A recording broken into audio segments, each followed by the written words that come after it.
salga de la otra persona. Tiene el pragmatismo norteamericano, en tanto está orientado a objetivos también, sin embargo es más lento, porque los cambios dependen de la voluntad de la persona, de cómo avance, y todo se lo dejas a ella, con lo cual ese proceso es más lento. ¿Qué ocurre? Que eso es más perdurable en el tiempo, lógicamente, porque cuando algo sale de ti, es más factible que se quede dentro de ti, que si nos lo transmiten. ¿Cómo comienza el coaching? Comienzan las tres corrientes de la misma manera. Se dividen en la era moderna, pero las tres corrientes empiezan con Sócrates y la mayéutica. ¿Quién de aquí conoce a Sócrates? Que levante la mano, por favor. ¿Quién no conoce a Sócrates? Que levante la mano, por favor. ¿No conoces a Sócrates? Y aún encima no salen los libros. ¿Quién más no conoce a Sócrates? Que levante la mano, por favor. Porque eso es importante, porque de aquí parte todo. Vale, Sócrates era un filósofo griego. Él ayudaba a las personas a desarrollarse, era como su maestro, su tutor, su mentor, su partera la llamaron. Ayudaba a las personas a desarrollarse. Conocemos cómo trabajaba fundamentalmente mediante lo que Platón nos legó. Y su forma de trabajo, extrapolable al coaching, porque no quiero incidir mucho en cómo trabajaba él, es, por una parte, la ironía. En el coaching se utiliza muchísimo la ironía socrática, el reconocimiento de la ignorancia. Todo eso se utiliza mucho en el coaching, igual que Sócrates lo utilizaba.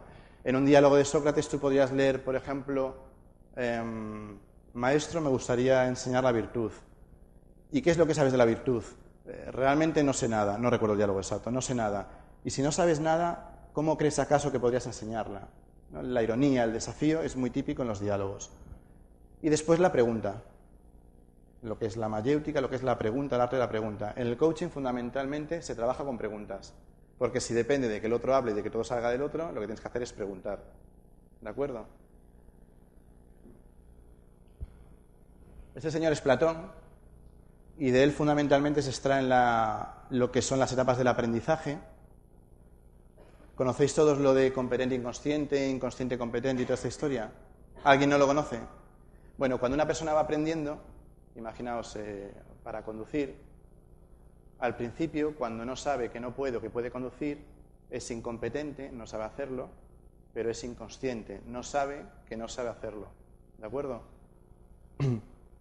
Cuando ve lo que es conducir y demás y no sabe hacerlo, es consciente, pero es incompetente, no sabe hacerlo. Sabe que no sabe hacerlo. ¿Me explico? Después la persona aprende, va a la autoescuela y demás, aprende a conducir y se vuelve competente, aprende a hacerlo, consciente. Pues tú sabes que tienes que embragar, meter la primera, soltar el embrague despacito, etcétera, etcétera. Y después, cuando llevas unos años conduciendo, bueno, algunos ni eso, pero normalmente cuando llevas unos años conduciendo, te vuelves competente, inconsciente. Todo te sale de manera automática. Tú no dices, tengo que pisar el embrague, tengo que soltar poco a poco. Tú lo haces todo, tú metes primera, metes segunda y ya está.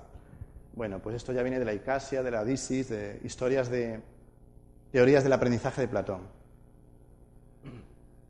Este señor es Aristóteles, ¿vale? De él podemos traer fundamentalmente dos cosas. La teleología, la búsqueda de la felicidad, y la reflexión y acción. En el coaching es muy importante, van siempre vinculadas. No es solo preguntar y a ver qué sucede. Reflexión y acción. De la reflexión surgen ideas nuevas que se ponen en práctica o no. De ahí surge siempre una acción, revisión, preguntas, opciones nuevas, acciones nuevas y así sucesivamente. Luego lo veremos metodológicamente. Aquí tienes, bueno, el existencialismo, que es la búsqueda de la esencia del propio individuo, la búsqueda de la felicidad que está dentro de uno mismo. Hay varios representantes, en este caso es Jaspers, no os voy a liar con esto. La fenomenología, aquí sale Husserl. Para mí es muy importante este filósofo. La fenomenología, mediante el Epogé, trataba o trabajaba o se hablaba de la escucha sin prejuicios. Eso en el coaching es fundamental. El dejar de lado todo conocimiento previo, todo juicio previo a la hora de preguntar. ¿De acuerdo? Esto, desde mi punto de vista, es probablemente lo más difícil en coaching, lo que más cuesta aprender. El resto, yo creo que cualquier persona puede aprenderlo. El aprender a dejar de lado los juicios, siendo seres humanos como somos, en una sesión de coaching es realmente muy, muy, muy complicado. Es factible, pero es muy complicado. Aquí ya hay un salto y todo lo que las anteriores personas dicen, más o menos, se reúne en lo que se llama la terapia no directiva, la psicología humanista, la terapia humanista. Esta persona que está aquí es Carl Rogers, que decide tratar a las personas de manera diferente. Decide que los clientes, los pacientes que le vienen, en su caso son pacientes, tienen responsabilidad sobre sus actos y que todo depende de ellos. Y él pregunta y pregunta para que las personas inicien acción. Al fin y al cabo, tienen las respuestas ellas mismas. Esto, evidentemente, en el coaching tiene muchísimo sentido. La pregunta para que tomes conciencia y hagas acción, pero siempre es una responsabilidad tuya. Hay personas que dicen, o a veces se lee, que el trabajo del coach es muy fácil, porque la responsabilidad es de la otra persona. Es muy difícil escuchar sin prejuicios y es muy difícil conseguir que la persona tome conciencia de opciones nuevas. Muy complicado que alguien descubra cosas nuevas. Años 70, este señor se llama Tim Galway, es de California, aplica esos conceptos y otros al deporte. Lo prueba en el tenis, lo denomina el juego interior y publica un libro que se llama El juego interior del tenis, que es un éxito de ventas. Él básicamente hablaba del yo 1, además de todo lo anterior, hablaba del yo 1 y el yo 2, y que todos tenemos un yo interno que dificulta las habilidades que hacemos como yo externo. Es decir, cuando tú estás jugando al tenis, cuando tú estás haciendo una conferencia ahora, siempre hay algo dentro de ti que dice, esto lo has hecho mal, esto es mejorable, qué tonto Pablo por haber dicho esto se puede mejorar. Siempre hay algo interno que está dentro de nosotros y que dificulta lo externo, las habilidades que tenemos. Eso es el yo 1 y el yo 2, el yo interno y el yo externo. Él decía que para que alguien sacara a relucir el máximo potencial, lo que había que reducir eran las interferencias que estaban en nuestro interior. Reduciendo las interferencias, el potencial se maximizaba. ¿Cómo lo trabajaba? Fundamentalmente con la observación. Vale, no voy a entrar en detalle porque es complejo, pero para haceros una idea, por ejemplo, cuando él hablaba de cómo jugaba al tenis las personas, normalmente el entrenador a lo que se dedica es a corregirte posturalmente, a ver cómo tienes que golpear, etcétera, ¿no? Las preguntas que él hace, cuando tú entrenas a alguien para jugar al tenis, si alguno jugáis al tenis o al pádel, cuando tú entrenas a alguien o cuando juegas con alguien, ves que siempre tiene ese juego interno, ese castigo de qué burro he sido, a dónde me han dado la pelota, etcétera. Cuando tú a ese alguien le empiezas a preguntar ¿cuántas líneas tiene la pelota? ¿O a qué altura de la red va la pelota? Ves que la persona empieza a fijarse, no sabe la respuesta evidentemente, o a priori no la sabe, ves que empieza a fijarse en la pelota con la que está jugando. Eso posibilita que se reduzcan las interferencias que está teniendo internamente. Porque aunque no sabe la altura de la red a la que va la pelota, la persona deja de pensar, entre comillas, en el qué burro soy. Está fijándose en otras cosas. Imagínate que tienes en una empresa, extrapolando la empresa, un problema en la atención al cliente, mediante el cual los clientes esperan en la sala de espera 10 minutos. Bueno, pues una buena forma de reducir ese tiempo de espera es simplemente haciendo que todo el mundo en la empresa tome nota de qué persona entra y cuánto tiempo espera. Cuando las personas toman conciencia de lo que ocurre, el tiempo se reduce. Es una práctica muy fácil de comprobar. ¿Vale? Eso es lo que hacía este señor. Y de todo este mejunje que hemos ido viendo, es de donde parte el coaching no directivo.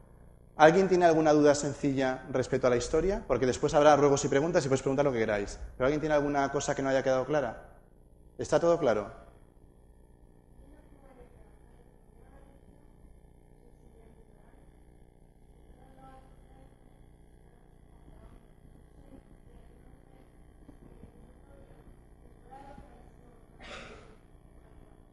No me metas en ese compromiso.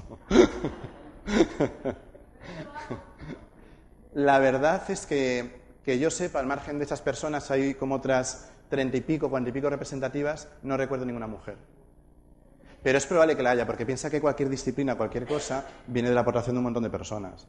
No, aunque Carl Rogers hable de eso, habrá muchos más.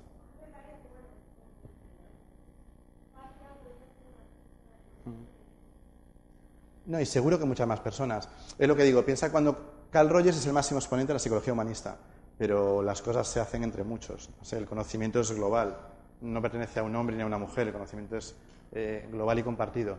Pero sí que es curioso que los máximos exponentes son hombres, eso es cierto, es una realidad. Bueno, aquí tenéis el resumen de la evolución espontánea del coaching no directivo, sin transmitir a las personas.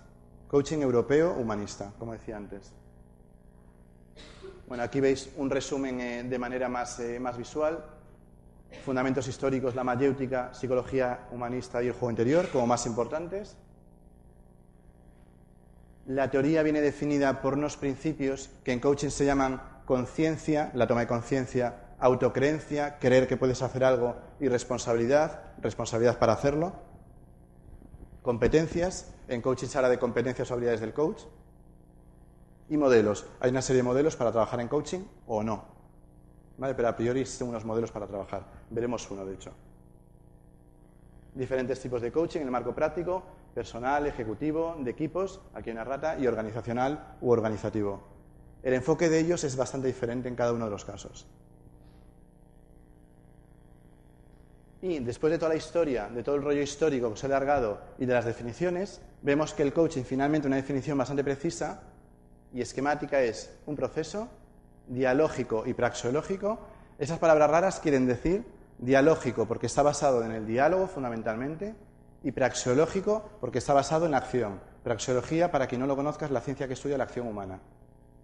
Entonces es un proceso dialógico y praxeológico.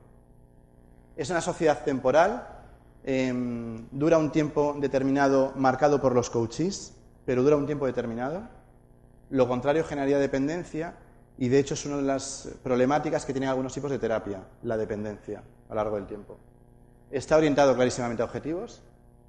El coach es experto del proceso. Decía antes Carlos, creo que un guía ponía algo así. Y el coachee es experto de su propia vida. Nadie mejor que el coachee con tu ayuda para saber qué es lo que tienes que hacer. Bien, ¿cómo funciona el coaching? ¿Alguna duda más hasta aquí? Bueno, habéis visto la parte más pesada, ¿eh? Ahora ya empieza a aligerarse un poco. Y esto ya tiene mucho que ver con la generación de cualquier idea de negocio, con el emprendimiento, con cualquier nuevo proyecto de vida. Es la forma que tiene de funcionar el coaching, pero veréis que es aplicable y extrapolable a multitud de contextos. El coach hace que tomes conciencia de acciones nuevas, que pienses cosas nuevas, que lo que está dentro de la cabeza salga a la parte superficial de la cabeza, para entendernos, que reflexiones sobre ello y además que creas que puedes hacerlo, que creas que puedes desarrollar eso. ¿Bien? Se crea algo nuevo, algo totalmente único. Por eso decíamos que era creativo, algo que antes no estaba. Esa es la idea del coaching. Tú cuando vas a un coach es para descubrir algo, para coger algo que antes no estaba.